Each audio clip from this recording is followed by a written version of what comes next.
How are you all doing? Good. Well, I'm doing great. Thanks for asking. I'm super excited about this morning. My name is Pete Waller. I'm the youth pastor here.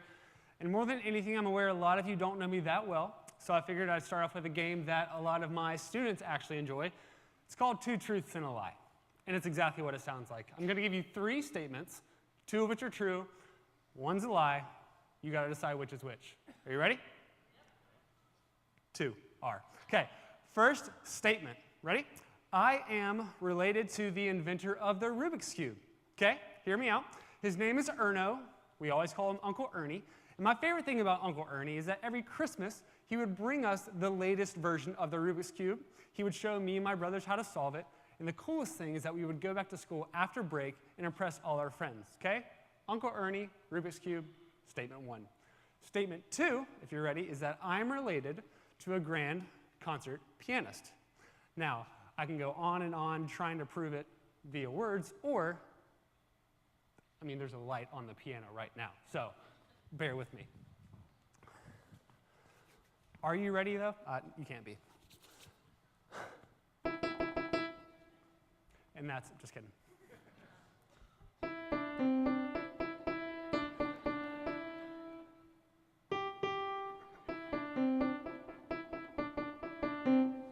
Let's go. All right. The game's basically over. You know that's got to be true, right? And then last but certainly not least, I am related to Brian Jones. Yes, your very own senior pastor at CCV. And honestly, none of us want that one to be true. So let's get to the real test, okay? What I'm going to do is I'm going to say 1, 2, or 3, and I need you to raise your hand as to which statement you think the lie is. Simple enough? Let's go with statement 1. Raise your hand if you think it's a lie that I'm related to the inventor of the Rubik's Cube. Uncle Ernie would beg to differ. All right. Raise your hand if you think it's statement number 2. I'm related to a grand concert pianist. Obviously not. And raise your hand if you are praying that it's a lie, that I'm related to Brian Jones. Yes, I'm right there with you, okay? Now, as in fact, I'll take you through them all. I am in fact related to a grand concert pianist. I am. You're welcome. That's the one lesson she ever taught me, and 20 years later it hasn't lost its effect. This is Sarah Bensini, and this is the face she made when I told her I'd be taking a picture of her for this very sermon.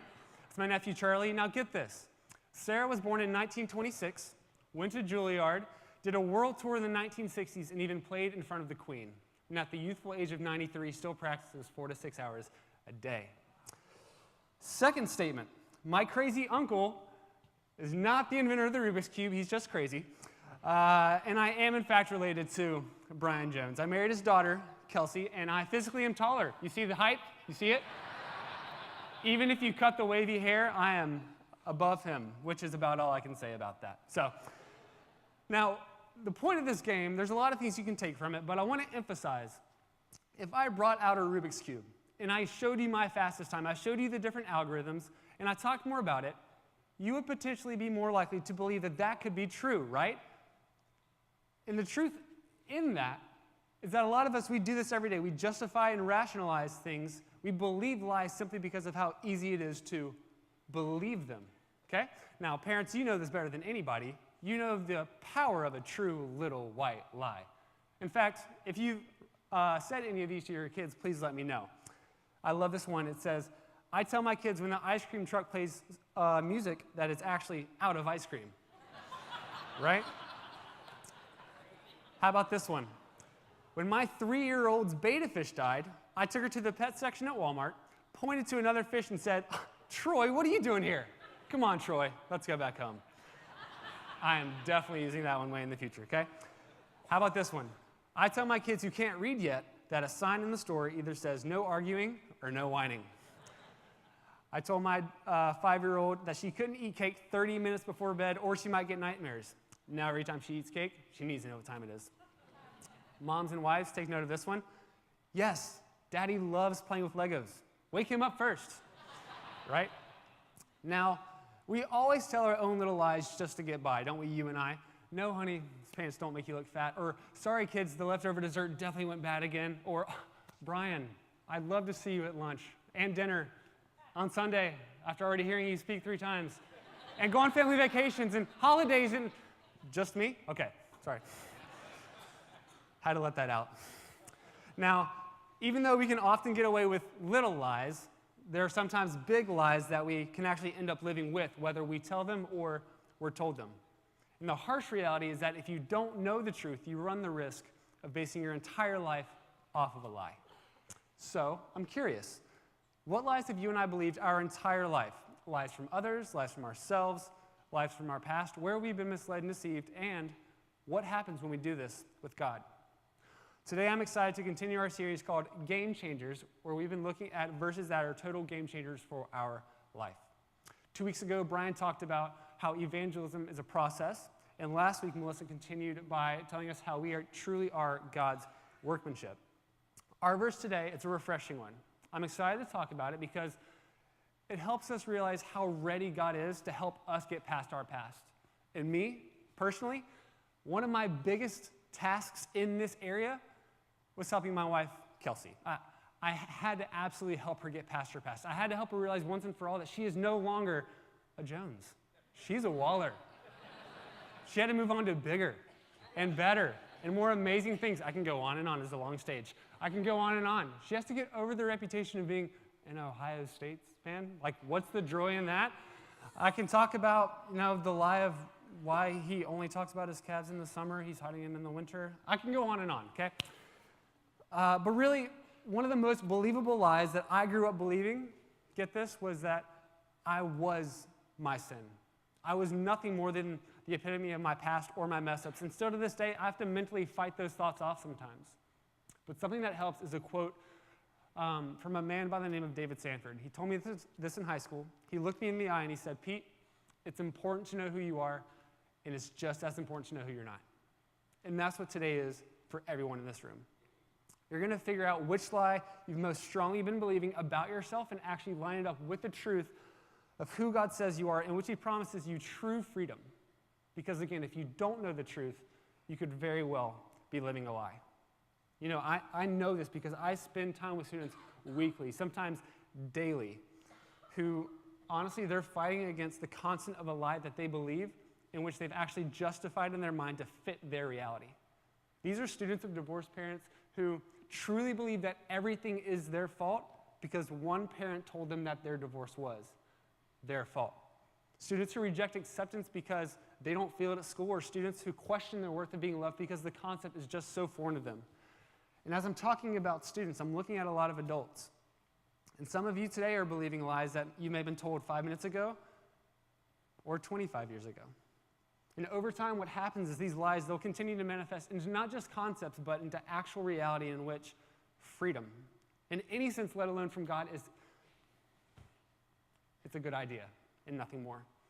Which is why the game-changing verse that I'm talking about today, it's so vital, it's so important. So for anyone who's here for the first time, you may have received a Bible on your way in, or you can download our app, CCV Mobile, in which when you open the homepage, click the Bible button, and it'll take you to today's passage. Okay? Now, the Bible passage for today is super short and sweet. I love it. It's John 8:36, and I need you to capture in on this, okay? John 8:36. Jesus says, "So if the Son sets you free, you will be free indeed." If the Son sets you free, you'll be free indeed. Now think about this. What could Jesus mean by such a profoundly simple statement, right? What do you and I actually take away from this? Well, initially we know that Jesus is talking about himself, right? He is the Son, and he's making the case that if you believe in him, you'll be free indeed, which, I could walk off like that. It sounds churchy. It's a Bible verse. We're here at CC. It sounds like it should make sense, but practically and tangibly, what does freedom look like? How do you and I respond when it's offered, and how do we know that we can trust it? What we can do is we can look at the life of Jesus. We can see the people he interacted with and how they had a decision to make when freedom was right in front. A story I love is in Matthew 9. The author, he takes us through a few miracles that Jesus performed.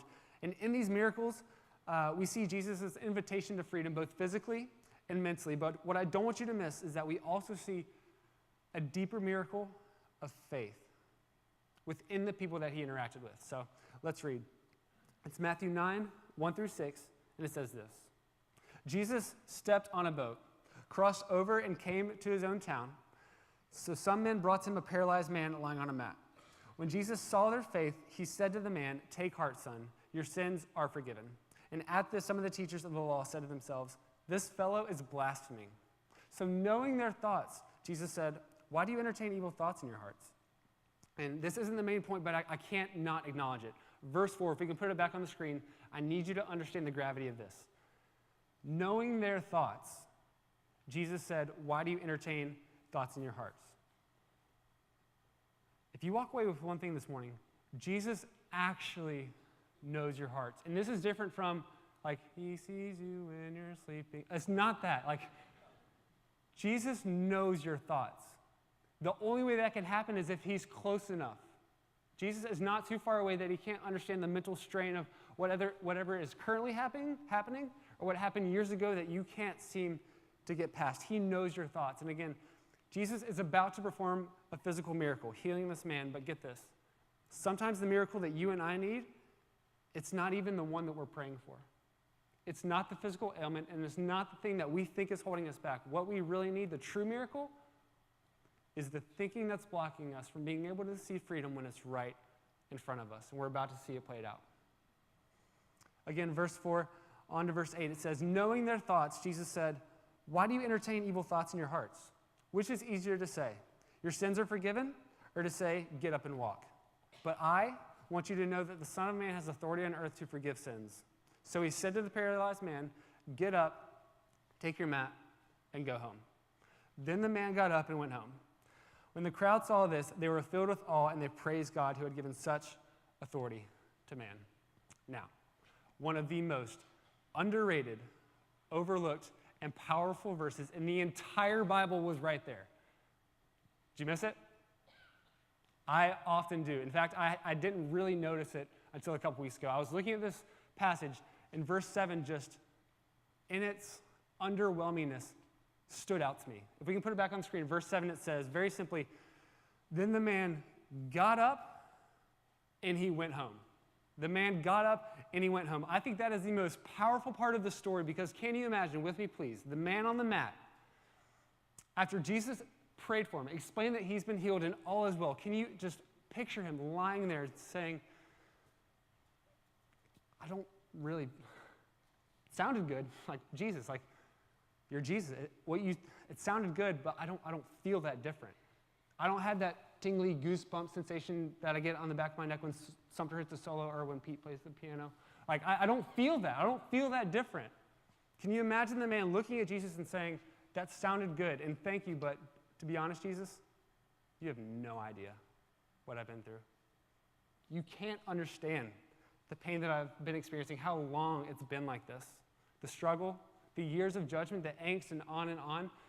The man on the mat, if he had laid there, living off the impact of his past to his present, freedom would have been extended. It would not have been received. The reason I can see that response being so possible then is because I can guarantee it's how most of us would respond today, because it's how we already do. We think there's no way Jesus could possibly understand what I've been through, what I'm going through. And if he did understand, there's no tangible thing that he could offer me that could actually help with whatever I'm going through. It's too much. My past is too much. What I've experienced, get this, what I've experienced is more real than a hopeless faith that leads nowhere. We've all felt that and believed that. A lot of times we live that. I feel like that's alive in this room today. It definitely has been in my life. And I don't have a deep, dark skeleton of lies that's held me back for 20 plus years, but I will say, I am the youngest of 3 boys.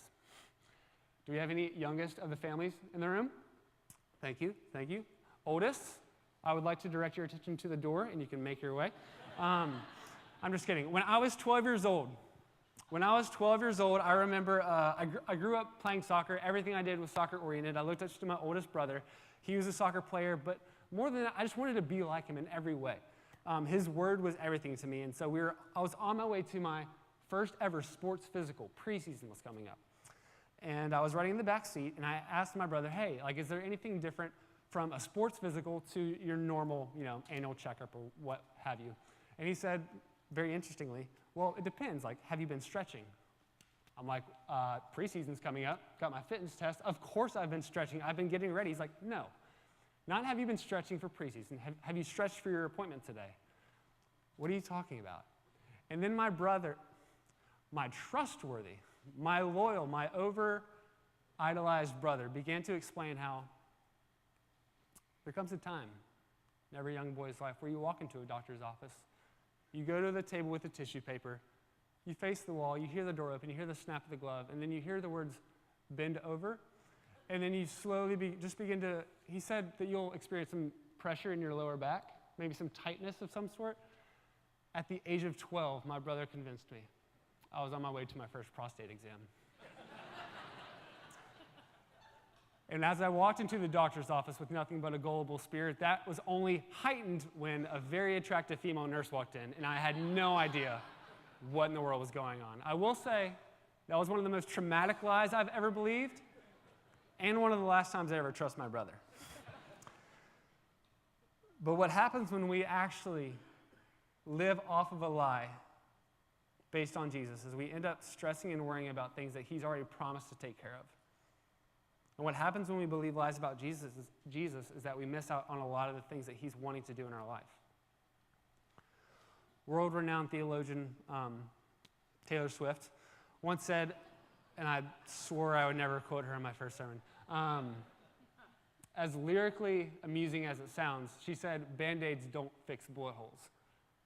And that's true, right? Like, imagine a bullet hole and putting a Band-Aid over it. Like, what's that going to do? The unfortunate truth is that's exactly how we see Jesus, as nothing but a Band-Aid for the bullet holes of our past. We all have scars of our past that are either self-inflicted or simply reinforced by the people around us, so much so that Jesus, again, is nothing but an afterthought. And while that doubt, while those questions remain, don't forget verse 4. Don't forget the beauty that Jesus knows your thoughts. He knows your questions, your hesitations, your doubts, your justification, and your reasoning as to why he can't do anything, and tell me what he does. He still offers freedom. He still offers healing. That's just who he is. And sometimes the only thing standing in the way of that, of us experiencing that, is the incredible insistency on our part of our past. The truth is, whether we like it or not, your faith is exactly what you make it. Your faith is exactly what you make it. Not because you can make up any world you want to live in, but get this, but it's because Jesus has given us the grace to be able to choose what we believe and think, to show that a relationship with him, it's possible but not forced. However, when we allow ourselves to be recipients of that freedom, he becomes more than an idea. Faith truly becomes practical and freedom becomes tangible. Again, sometimes the only power our past has in our lives is the fact that we are the ones insisting upon it so strongly. And if that's the case, wouldn't the same be true for the freedom that we actually want? Not the freedom that we long for, and it's a lofty ideal like faith sometimes, but the freedom that Jesus died for. What would it look like? When is the last time you saw a life based on and insisting upon the freedom that Jesus died for? I think that's what he meant to empower us to live a life of. Now, some of you, I need you to understand what I'm about to say. A lot of what God is trying to do in your life is trying to get you to understand that you've got to stop letting your past play such a dominant role in your present. The fact that you are not your mess-ups, you are not your mistakes, you're not what other people did to you. I understand things uncontrollably can happen, and you may be in the process of mentally and physically battling that. But understand you've got to stop holding on to the pain just because it seems so close. Because when you realize how much closer freedom truly is, you'll stop insisting on the pain of your past, and you'll be pulled towards the promise of the future that Jesus died for. That is life-giving. That is worth waking up in the morning for. And the truth and the beauty is that you have a choice each and every day, even right now, to receive and believe in the freedom that Jesus died for. And I'm going to acknowledge some of you may have turned me off 5 minutes ago. You may have stopped listening because you think, this tall, lanky dude, he's belittling what I went through. He knows nothing of my past. And you're right, I don't. But I will tell you this. The moment you and I have our foundation based on the power of what we did, based on the power of our past or our sin, we then become the ones belittling what Jesus did on the cross. And I don't think that's a life of freedom. It's a life of imprisonment. It's a life of lies that we trap ourselves in. So As heavy as that may seem, the beauty is that there's freedom from that pain that you've been experiencing and into the life that Jesus died for you to live. So here's the one thing I want you to walk away with today. The truth that you are more of a child of God than you are a victim of anything. Something that helps me remember this is the life of the Apostle Paul. Amazing man, awe-inspiring man. He wrote over 25% of the New Testament that you and I read a lot today. Countless letters to churches, encouraging them in the ways of God, who Jesus was. He's incredibly inspiring, awe-inspiring, incredible man. And he spent a majority of his life up to that point, get this, murdering Christians. The most influential disciple to ever walk this earth spent a majority of his life murdering Christians. How could someone do such a flip? It's pretty powerful. Had Paul not truly experienced freedom from his past in Jesus, he could not have shown you and I how to. Again, I think God wants us to be ambassadors of freedom, telling and encouraging others of it so that they can experience from their past, but get this, they can't until we do. And if there's one thing I learned from Paul, if you can imagine right now a friend or family member, does anyone have someone in their life who just, they can't let go? They can't overcome. They can't be more than what someone else has defined them by or a mistake in their past? What Paul teaches me, if you want your friends to be free from their past, you have to stop living in yours.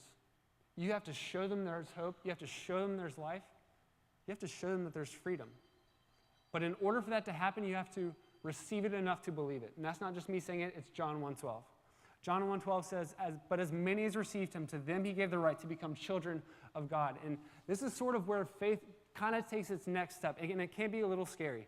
If you think of this verse, and you think of our game changer verse, think of this. John 8:36, it says, if the Son sets you free, you'll be free indeed. John 1:12, to as many as received him, to them he gave the right. It shows me there's some ownership involved. There's ownership involved when it comes to freedom. God's like, I've laid out the work for you. The prison door's open. Stop lying on the mat. Like, come. I'm right here. Come follow me. Your freedom comes down to your ability to receive what Jesus did on the cross, regardless of your past and whether or not you're feeding that every day, which is the last thing, and how you need to find a way to feed your freedom. Feed your freedom. See, freedom, it's not something that God's going to offer you one day when you make it and you're perfect and you're all good. It's not far off in the distance. Freedom is right here, right now, and it's actually what Jesus went through on the cross for you to experience right here, right now. There's a story that helps me remember how to feed my freedom, how to choose to feed my freedom. It's a story of a man with two wolves. And this man, he was very, very well known within his community. And it sounds cruel, but follow along with me. This man, he had two wolves, and at the end of each week, the community would gather, and they would bet on which dog they thought would win when they fought each other.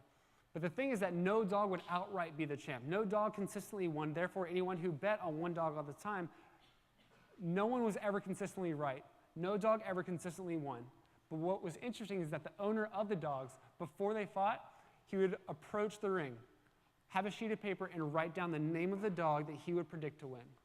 They would let the dogs fight, and at the end, he would hold up the paper, and every single time he was right. Every single time the owner predicted the correct dog. For years, this would happen. Finally, one day, someone approached him and said, how do you know? How do you know which dog would win? And let me tell you, it was frustratingly simple what he said. He said, the one I feed wins. The one I starve loses. The one I feed wins, and the one I starve loses. The truth is that you and I have a battle of two wolves inside of us. We have a wolf of truth, hope, and love that leads to freedom, but we also have a wolf of our past, regret, and lies, which leads to shame. My question is, which one do you feed? The wolf you feed is the wolf that lives. The wolf you starve is the one that dies. You own both. What if today you took ownership of the freedom Jesus died for? And as the band comes on stage, I simply want to ask you to stand, because we're going to do something this morning, and I'm going to challenge you, actually, yes, stand. Words mean things, stand. This may seem different for you, but maybe this is what you need in your faith to understand that you have some ownership to take a hold of the freedom that Jesus died for. One of the most beautiful things I've come to realize this year is that because I'm worth dying for, I have a life worth living. a life of being a child of God and a life of freedom. So I invite you to feed that truth as we sing this song right now.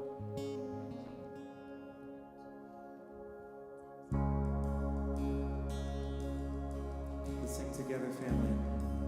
Who am I that the highest king? Who am I that the highest would welcome?